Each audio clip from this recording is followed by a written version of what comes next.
I build steel smokers for a living, not drama. For 20 years, I thought that was enough to keep a marriage steady.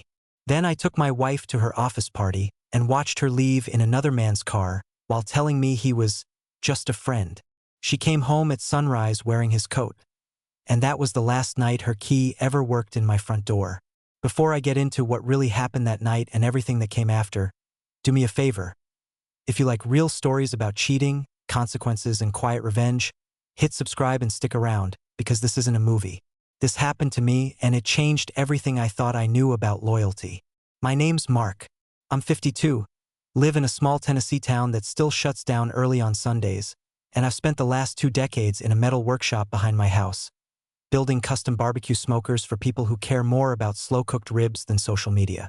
I've raised 3 kids off that work, bought this house off that work, paid for braces, cleats, prom dresses, and 1 used Honda Civic in cash. My hands stay scarred and dirty, but my bills stay paid. I always thought that was the deal. You work, you provide, your family's safe. My wife, Lauren, lived in a different world. When we met, she was waiting tables at a diner down the road from my shop, hair up in a messy ponytail, laughing with regulars. Somewhere between then and now, that girl traded her apron for a blazer. She worked her way into a marketing agency in the city, started bringing home words like brand alignment and Q3 strategy, and slowly, I watched her eyes get brighter whenever she talked about the office and dimmer whenever she talked about home. The shift was so slow you could almost pretend it wasn't happening. First, it was harmless stuff. New clothes for work.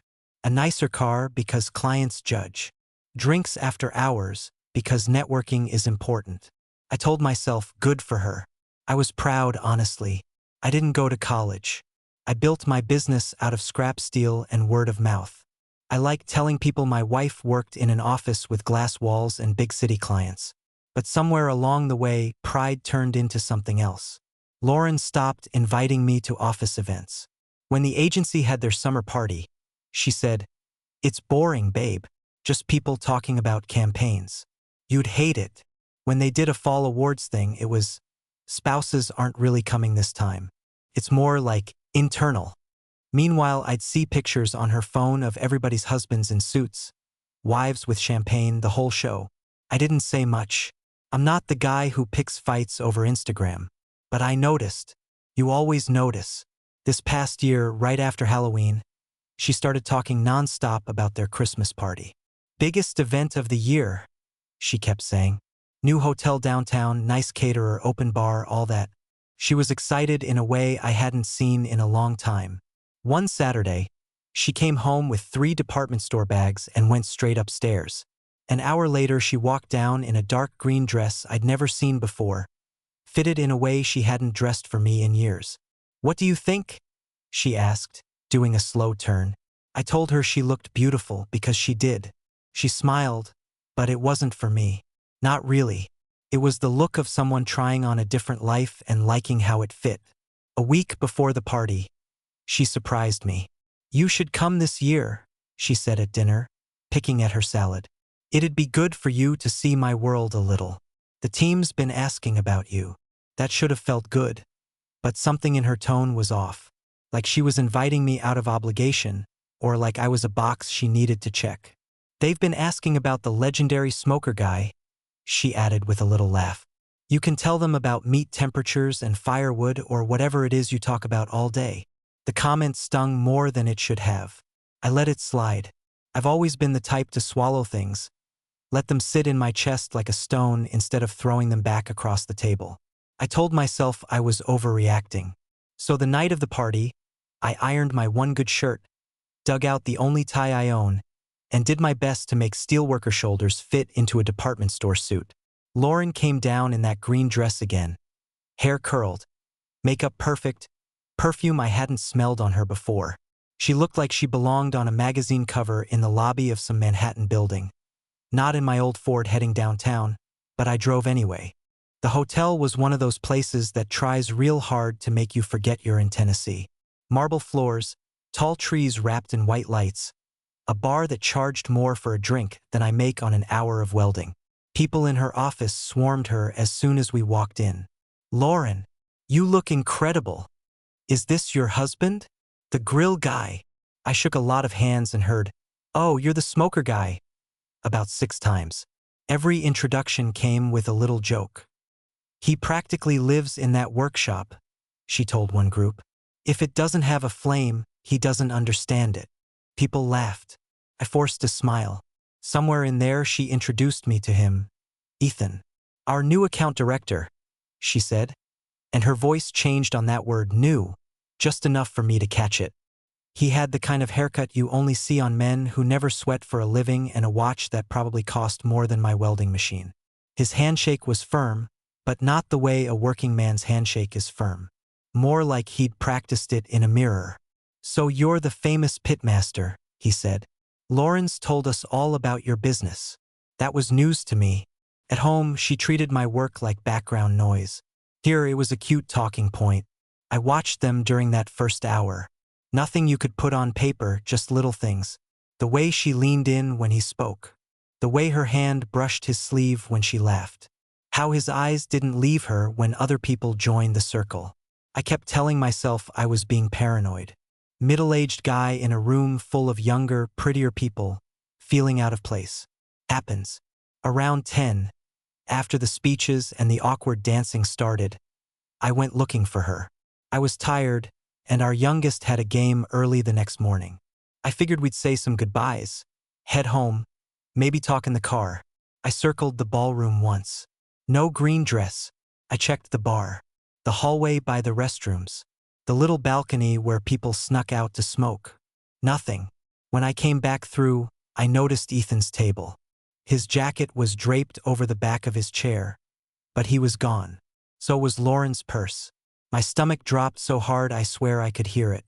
I found one of the waiters, a kid barely out of high school, and asked if he'd seen my wife. Green dress, blonde hair, about this tall? He nodded slowly. "I think I saw her leave with the new director guy, sir. The one with the dark suit. They went out the side entrance a little while ago. I thought they were together." I don't remember what I answered. I just remember the sound in my ears, like someone had turned on a fryer, this constant hot roar that made it hard to hear anything else. I walked out into the cold air, half expecting to see them right there, laughing by the valet stand. The driveway was empty. Could have called her. Could have called him. I could have made a scene in that hotel lobby, demanded cameras, accused people, pulled the fire alarm, and dragged her out in front of her coworkers. Instead, I went to the parking lot, got into my old truck, and drove home in silence. That's the thing about being a man who works with fire and steel for a living. You learn that quick explosions don't do as much as slow, controlled heat. I sat in my workshop all night with the lights off, listening to the ticking of the metal as it cooled, replaying every little moment from the past year.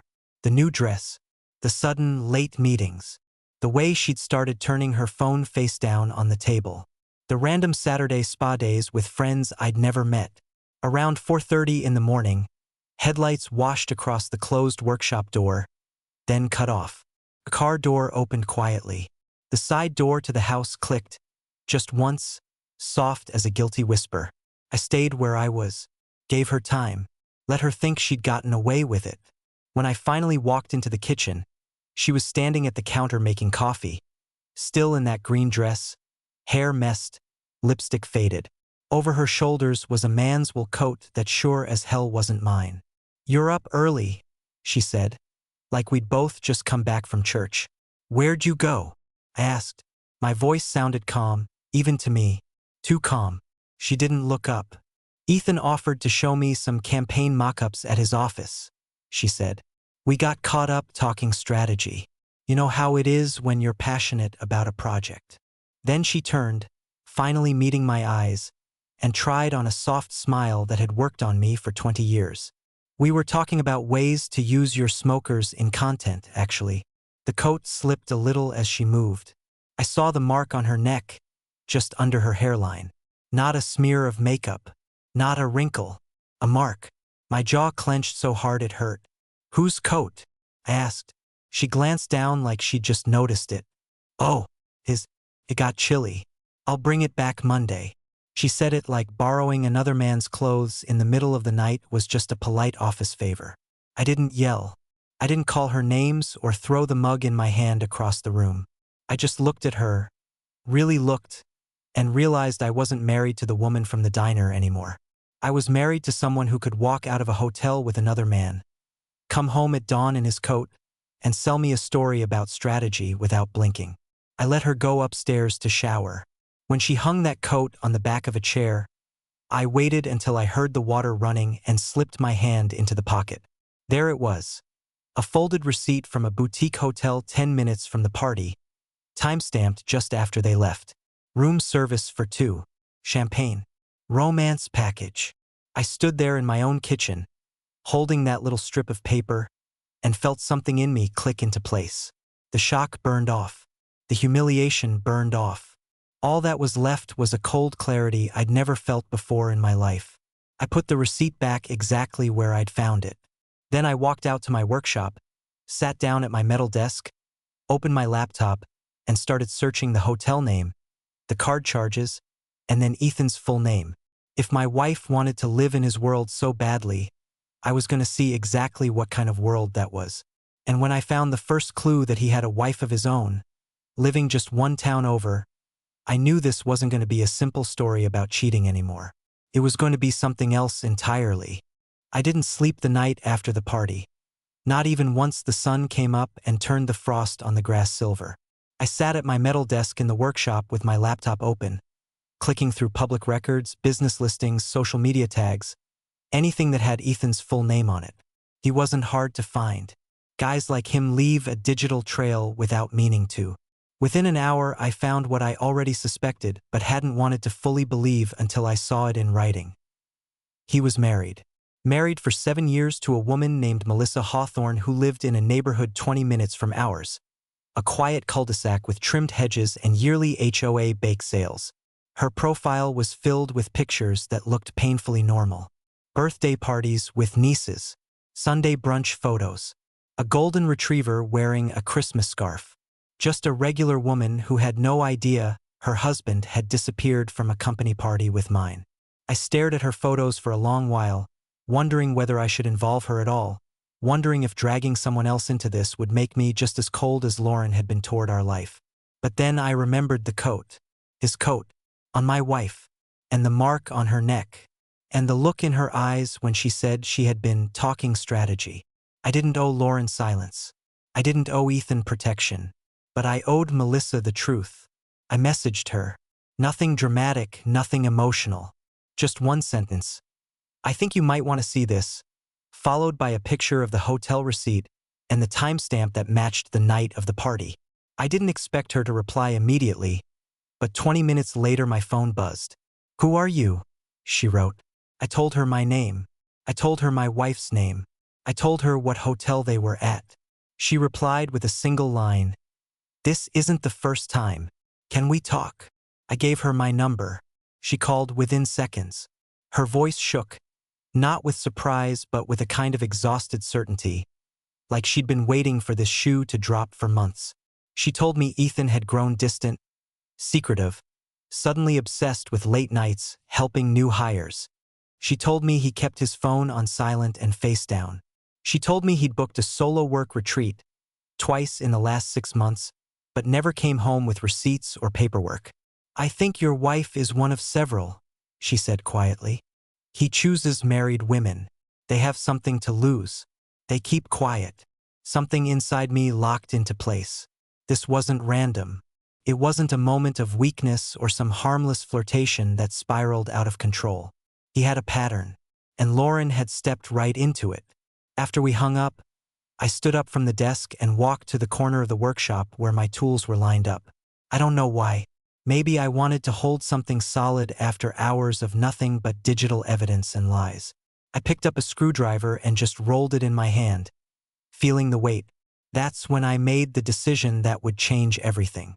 If Lauren wanted a life with Ethan, she could have it. But she wouldn't have it in my house with my money and behind my back. That afternoon, while she went to a yoga class she'd conveniently added to her schedule only in the last 3 months, I drove to the hardware store and bought 3 heavy-duty deadbolts. No questions asked. I installed them myself, quiet and steady, the way I weld steel. By the time the kids got home, Every door had a new lock and every old key was useless. My oldest, Tyler, noticed immediately.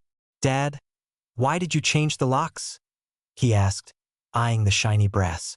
I just said, "Security upgrade," and he seemed to understand more than he let on. He'd always been a thoughtful kid. The twins barely looked at the doors, too busy arguing about who got the front controller on their game console. Later that evening, I found the hotel receipt again, still in Ethan's coat pocket hanging on the chair. I didn't take it out. I wanted her to see me see it. Wanted her to understand she wasn't fooling me anymore. Around 6:30, Lauren pulled into the driveway, walking up with her mat over her shoulder, humming like she'd had the most peaceful day imaginable. She slid her key into the lock. It didn't turn. She tried again, confused. Then she bent closer, finally noticing the new hardware. "Mark?" she called, knocking lightly. "Why won't my key work?" I opened the door halfway. She was smiling that polite, patient smile she used on customer service reps. "You changed the locks?" "I did," I said. "Without telling me?" "Without you telling me where you went last night," I answered. Her smile froze a little. "We talked about this," she whispered urgently. "I told you we were working. You told me a story," I said, "and you walked into my house wearing another man's coat." She swallowed hard. "Mark, open the door so we can talk like adults." "We can talk," I said softly, "but not in here. Not until I know what you want. And not until you understand that leaving that hotel with him was your choice. Changing the locks was mine." She stepped back like I'd hit her. "You're overreacting. This is my home." "It was," I said, "but right now it's where our kids live. And they deserve to know their father is willing to protect them from lies." She dropped her gaze, then lifted her chin sharply. "Fine. Yes, I spent the night with him. But the marriage has been dead for years, Mark." That sentence didn't even hurt. It just confirmed everything I already knew. What broke me wasn't that she cheated. It was how easily she rewrote our whole history to make herself the victim. As she stormed off the porch, I knew this wasn't going to end quietly. But I also knew I wasn't afraid anymore. The truth was on my side. And I had the first witness already waiting, Ethan's wife. The real war was just beginning. Lauren didn't come home that night or the night after. She stayed at her sister's place, which I only knew because my oldest, Tyler, got a text message from her asking him to explain to your father that he's being unreasonable. That was the moment I realized the story she was building wasn't for me anymore. It was for the court she knew we were headed toward. By Wednesday morning, an envelope arrived by courier. A letter from a law office downtown demanding mediation, temporary support, and access to her personal belongings being held hostage inside the marital home. Hostage. She used that word like she hadn't waltzed into my kitchen wearing another man's coat 48 hours earlier. I was standing in my workshop when I read it, the metal smell settling around me like a truth I'd been living my whole life. I called a lawyer of my own, a man named Jack Rourke, a former Marine with a voice like gravel and a memory like an accountant's nightmare. I told him everything, every detail, every mark, every receipt, every lie. He didn't interrupt once. When I finished, he said, "She's preparing to paint you as unstable. This is standard. But we are not stepping into mediation blind. First thing we do is gather financials. Second, we talk to this other man's wife." Melissa came to the workshop that evening. She wore no makeup, her hair pulled back in a low ponytail. She looked exactly like I felt. Tired in a way that didn't show on skin, only in eyes. I handed her the coat with the receipt still in the pocket. She didn't flinch. "Every woman he's cheated on me with," she said quietly, "was married. I don't know if he gets some thrill from it or if it's strategic, but it's always married women. Less evidence. More silence." She showed me her phone. Messages she'd found on his cloud backup from 6 months earlier. Conversations with at least 2 other women before Lauren. Promises, hotel bookings, photos. It was a pattern so clear it looked like a blueprint. We spent an hour comparing timelines, charges, work trips that weren't work trips, dates that lined up too perfectly. At the end, she said, "If you need me in court, I'll be there. He's done hurting people. I nodded. It was more solidarity than comfort, but I took what I could get. Days passed. Kids moved through the house like it was a museum they weren't allowed to touch. Tyler tried to take on a leadership role, asking if he should talk to his mother, if he should be the bridge. I told him a child shouldn't have to be a bridge between two adults who made vows long before he was born. The twins sensed something was wrong but didn't have the words. The silence in the house changed them, changed all of us. On the morning of the temporary custody hearing, Lauren walked in flanked by her lawyer. She looked smaller than I remembered. Not physically, just diminished, like the lies she'd rehearsed had started wearing grooves into her posture. Her attorney wasted no time. "Your Honor," she began. "My client fears for her safety. Her husband has become controlling and erratic. He locked her out of her own home without notice. He has refused to return personal belongings. We seek immediate access and temporary support." Jack leaned to me and whispered, "Let them talk."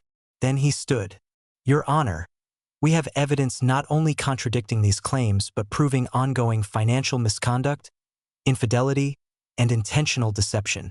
He handed over a thick binder Rebecca, the forensic accountant, had compiled. 8 months of transfers from our joint account to Lauren's private account. Receipts for business trips that were actually romantic weekends. Charges that lined up perfectly with Ethan's travel schedule. Then came the moment I didn't expect. Jack said, "We'd like to call our witness." The door at the back of the courtroom opened, and Melissa walked in. Lauren's head snapped toward me, then toward her, eyes wide. You could feel the air shift. Melissa took the stand, calm and steady. She laid out the timeline, the affairs, the dates, the hotels, the messages, the receipts. She spoke like someone who had practiced honesty for so long that lying wasn't physically possible anymore. Lauren crumbled right there in her seat. Not crying, not shame, just a look like her entire script had been deleted and she didn't have a backup. When the judge asked directly, "Did you engage in an extramarital relationship during your marriage?" Lauren whispered yes. It wasn't victory I felt. It wasn't revenge. It was relief, the kind that doesn't come from winning, but from finally being believed. The judge awarded me primary custody for the remainder of the proceedings. She got supervised visitation, no access to the house, no access to the business, no temporary support. After the hearing, she stood in the parking lot, arms crossed, eyes red. "You humiliated me," she said. "You did that yourself," I replied. "I just stopped covering it up." She didn't respond. She just turned and walked away. Months went by. The kids adjusted. They laughed again. They did homework at the kitchen island like nothing had happened. I fixed up the spare room and turned it into a reading space for the twins. Rebuilt the patio. Put up a new workbench. Every small change erased something she'd taken from me. Melissa divorced Ethan quietly. He moved to Atlanta, probably chasing another new team of women to ruin. Lauren tried twice to reconcile. Both times she cried on the phone, said she'd made a mistake, said she didn't know what had come over her. I didn't yell. I didn't insult her. I just said, "I hope you find whatever you were looking for. But it's not here anymore." And now, months later, when I close up the workshop at night and hear the kids inside laughing about something on TV, I realize something I didn't know at the beginning of all this. Sometimes losing someone who was willing to betray you is the only way to make room for peace. If you want more real stories like this, messy, painful, and honest, make sure you hit subscribe. This chapter of my life is over, but there are more stories to tell.